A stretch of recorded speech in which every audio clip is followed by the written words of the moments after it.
Hey guys, welcome back to my channel. আজকে আমি রান্না করব মাছের তেল আর মোরলা মাছ। মোরলা মাছের রেসিপিটা আমি অন্য একদিন শেয়ার করব। আজকে মাছের তেলটা শেয়ার করছি। দেখো, সব সবজি কেটে রেখেছি, পেঁয়াজ আদা রসুন কেটে রেখেছি, এরপরে টমেটো কেটেছি, আর যা মশলা আছে সেগুলো সব রেডি করে রেখেছি। মোরলা মাছটা নুন হলুদ মাখিয়ে রেখে দিয়েছি। আর এই যে হলো মাছের তেল, যদিও খুব অল্প একটু আছে, তবু এই অল্প তেলটা দিয়ে বেশি সবজি দিয়ে রান্না করছি। প্রথমে কড়াইতে আমি মাছের যে কাঁটাগুলো ছিল সেই কাঁটাটা ভেজে দিলাম, যাতে কাঁচা না থেকে যায়। এরপরে দেখো, ভেজে নেওয়ার পরে কড়াইতে তেল গরম করলাম, 2-3 চামচ তেল দিয়ে নিয়েছি একটু। আচ্ছা, এখানে আমি আদা রসুন দিয়েছি, কিন্তু ভিডিওতে স্ক্রিপ্ট করে গেছি। ফার্স্ট টাইম রান্না করছি, যদি কিছু ভুল হয়ে থাকে ক্ষমা করে দেবেন।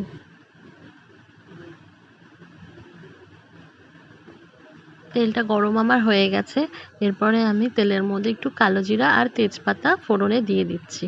যেহেতু ঘরে শুকনো লঙ্কা খুঁজে পাচ্ছিলাম না কোথায় রয়েছে, তাই আমি এই দুটোই ফোড়নে দিলাম। এরপরে আমি ফোড়ন দেওয়ার পরে কাটা পেঁয়াজটা দিয়ে দিলাম।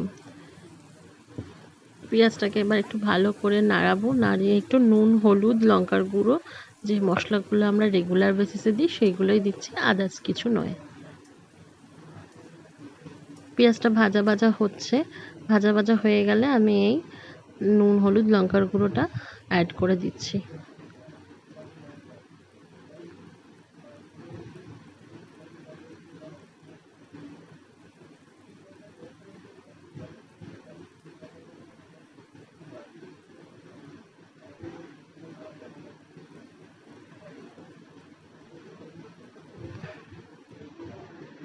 দিয়ে দেখো, একটু নাড়ানাড়ি করলাম, নুন হলুদ লঙ্কার গুঁড়ো জিরের গুঁড়ো, ব্যাস এইটা দিয়ে একটু ভালো করে নাড়ানাড়ি করার পরে এই কেটে রাখা সবজিগুলোকে আমি দিয়ে দিলাম।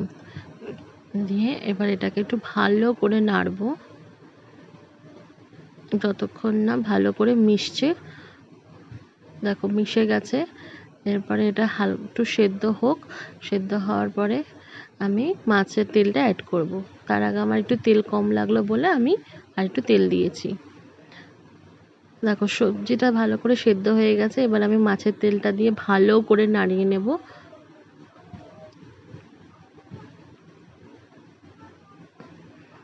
দেখো, ভালো করে নাড়িয়ে নিয়েছি।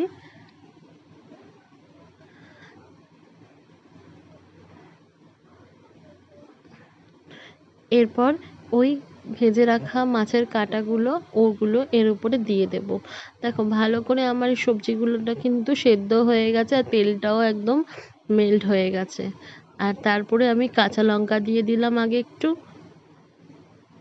এরপরে আমার সবজি পুরো সেদ্ধ হয়ে গেছে, আর তেলটাও পুরো একসঙ্গে মাছের তেলের সাথে সবজির সাথে মিশে গেছে। এরপর দিয়ে দিলাম মাছের ওই কাঁটাটা নাড়িয়ে নিয়েছি একটু ভালো করে, তার উপরে একটু গরম মশলা দিয়ে দিলাম।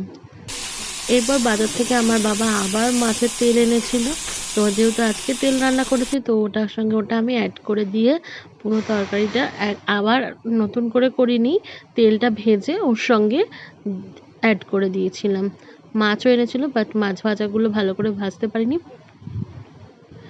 ভেঙে ভেঙে গেছে। ভালো লাগলে লাইক কমেন্ট শেয়ার সাবস্ক্রাইব করবেন।